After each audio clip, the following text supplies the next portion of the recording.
Bonjour à tous et à toutes dans ce programme de 15 minutes de grâce et de vérité que le Seigneur a préparé pour nous aujourd'hui avec le pasteur Josani Ladou. Nous allons célébrer le Seigneur et lui donner toute la gloire avant de pouvoir passer à la parole de Dieu. Alléluia. En lui nous avons la vie, le mouvement et l'être. En lui nous avons la vie, le mouvement et l'être.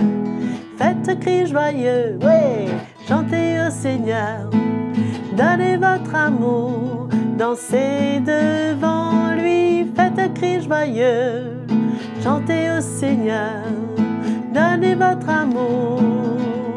Alléluia. En lui nous avons la vie, le mouvement et l'être. En lui nous avons la vie, le mouvement et l'être. Le mouvement et l'être. Alléluia. C'est le Seigneur qui nous donne tout ce que nous avons et cette volonté de pouvoir lui plaire et de faire sa volonté. Sans plus tarder, passons à la parole de Dieu. Bonjour mes frères et sœurs bien-aimés, fidèles avec nous dans notre programme de 15 minutes de grâce et de vérité. Nous savons que vous aimez la parole de Dieu, nous savons que vous aimez nous retrouver et louer le Seigneur ensemble. Et pour cela, nous remercions Joël de tout cœur qui est toujours là avec nous. Aujourd'hui, on va parler de l'Église, continue cette série, cette vie de l'Église, cette construction de nos vies, cette grâce du Seigneur qui doit couler au milieu de nous, ce cœur de Jésus, d'un berger qui a donné sa vie pour nous, pour que nous soyons bien. L'Église, cette assemblée des frères et sœurs, venez ensemble, c'est surtout pas pour ressembler à ce que le monde est. Le monde est en pleine compétition, le monde est en pleine bagarre, le monde cherche à montrer ses talents, à vouloir faire tellement de choses que finalement, c'est la déroute, c'est sans frein, c'est vers la destruction. C'est pourquoi nous, l'Église, nous devons comprendre comment Dieu veut construire nos vies. Nous devons comprendre comment quand nous venons ensemble, il y a le cœur de Dieu, il y a un esprit de grâce, il y a le sentiment d'un bon berger, il y a les dons, il y a des hommes roints par Dieu lui-même, pas des hommes qui ont voulu eux-mêmes s'approprier des titres, mais avoir un cœur, le cœur de Jésus en eux. Non seulement pour venir nous instruire dans le plan de Dieu, mais venir et que leur vie même puisse être un modèle pour nous, un exemple pour nous.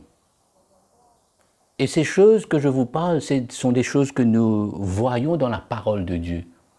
C'est pourquoi aujourd'hui, le chrétien est appelé à rechercher pour marcher dans la lumière de la parole de Dieu. Pas s'arrêter seulement à la parole d'un homme. Même si je vous partage, il faut aller chercher, voir la parole de Dieu.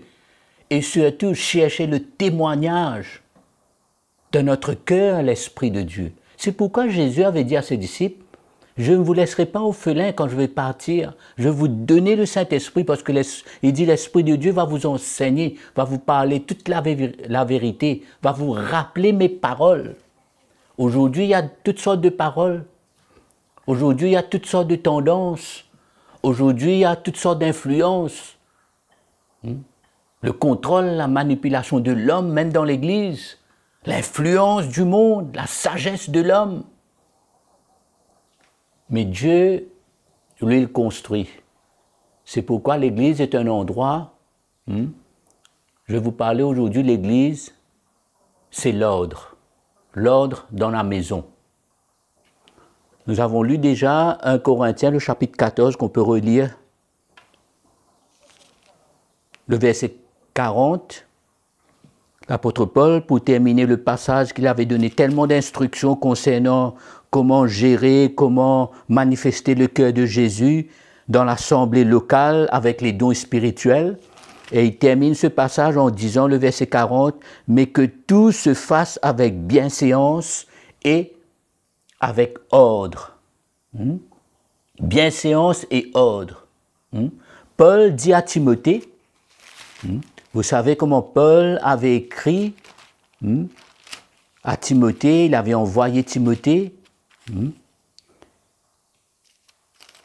Il dit à Timothée dans le chapitre 1er, le verset 3, 1 Timothée, il dit « Comme je t'ai exhorté à mon départ pour la Macédoine, demeure à Éphèse, afin de recommander certaines personnes de ne pas enseigner d'autres doctrines. » Et dans le même passage, le chapitre 3, 1 Timothée chapitre 3, il continue, après toutes les instructions, Paul continue à écrire à Timothée et dit, je t'écris ceci avec l'espoir d'aller bientôt chez toi. Mais si je tarde, l'apôtre Paul qui écrit, qui donne ses instructions, nous reconnaissons que l'apôtre Paul, l'onction de Dieu, le ministère apostolique, qui est un ministère d'autorité, il dit, mais si je tarde, tu sauras ainsi comment il faut se conduire dans la maison de Dieu, qui est l'Église du Dieu vivant, la colonne et l'appui de la vérité. Donc Paul était clair. Il voulait à un moment donné que Timothée, et on va voir un peu plus tard la même chose, le même sentiment, il exprime envers Tite. Il avait besoin qu'il y ait quelqu'un, un fils, quelqu'un qui est engendré dans l'Évangile, qui épouse le même cœur, l'esprit de l'Évangile qui a animé Paul lui-même. C'est pourquoi il avait, à un moment donné, avait à laisser quelqu'un sur le terrain pour veiller qu'il y ait de l'ordre, pour veiller qu'il n'y ait pas accès, non seulement à d'autres doctrines, mais à tout ce qui pourrait venir nuire ce climat, cette atmosphère qui doit y avoir dans l'assemblée des frères, dans l'église, dans la maison de Dieu. Parce que l'église, la maison de Dieu, Paul dit, c'est la maison de Dieu, l'église du Dieu vivant, colonne et l'appui de la vérité. Pour montrer fermeté, pour montrer cette solidité, pour montrer, et une colonne représente quand même une certaine solidité, un point clé dans la maison, pour garder la maison solide. Et c'est comme ça que Paul décrit ce message de l'Évangile, cette vérité, cette révélation de Christ doit demeurer ferme dans l'Église et qu'il n'y ait pas des portes qui s'ouvrent à gauche, à droite pour d'autres influences, l'ordre dans la maison. Il dit à Tite, si vous voulez bien tourner avec moi, il dit dans Tite,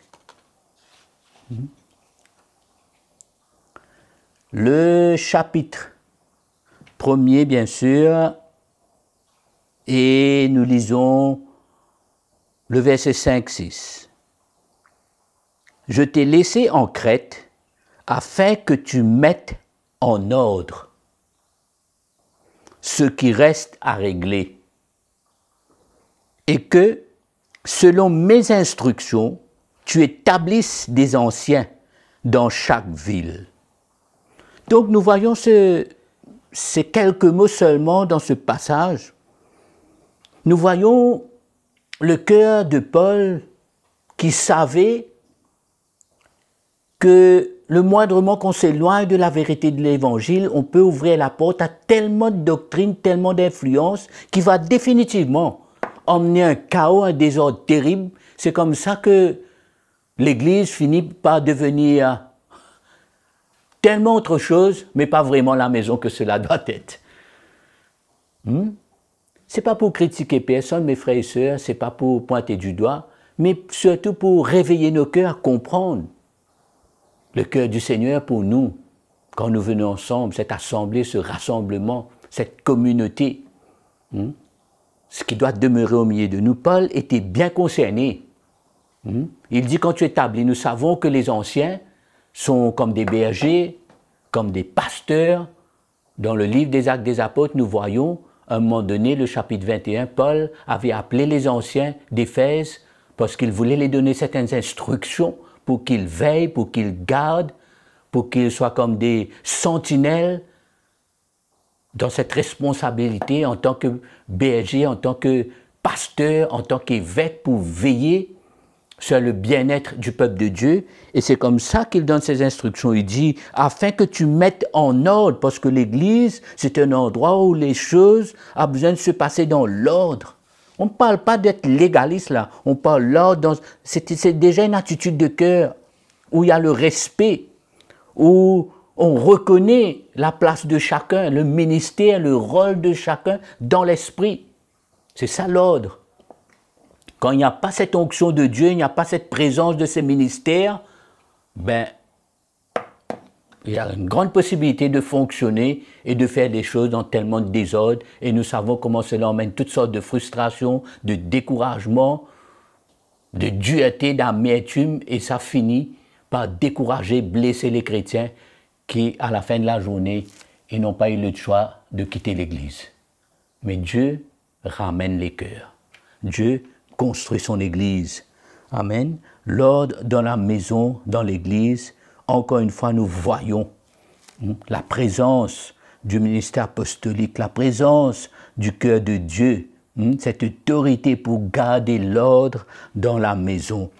Un dernier verset, juste pour vous montrer comment ça se passe dans l'ordre, comment il y a le respect, comment il y a la place. Extraordinaire de voir les choses selon le plan de Dieu. Dans le livre des Actes des Apôtres, un dernier verset avant que je termine, le chapitre 13. Actes des Apôtres, le chapitre 13, nous lisons versets 1er, 2 et 3. Il y avait dans l'Église, qui était à Antioche, des prophètes et des docteurs, Barnabas, Siméon appelé Niger, Lucius de Cyrène, Manahan, qui avait été élevé avec Hérode, le tétrarque, et Saul. Saul, nous savons que c'est Paul, le ministère apostolique. Pendant qu'il célébrait le culte du Seigneur et qu'il jeûnait, le Saint-Esprit dit. C'est bien intéressant de voir la place du Saint-Esprit pour conduire ces hommes, pour inspirer le cœur de ces hommes, pour donner les instructions à ces hommes dans ces moments qu'ils sont ensemble. Il y avait de la place pour le Saint-Esprit d'agir. Ça, c'est extraordinaire, mes frères et sœurs. Le Saint-Esprit dit, mettez-moi à part Barnabas et Saul pour l'œuvre à laquelle je les ai appelés.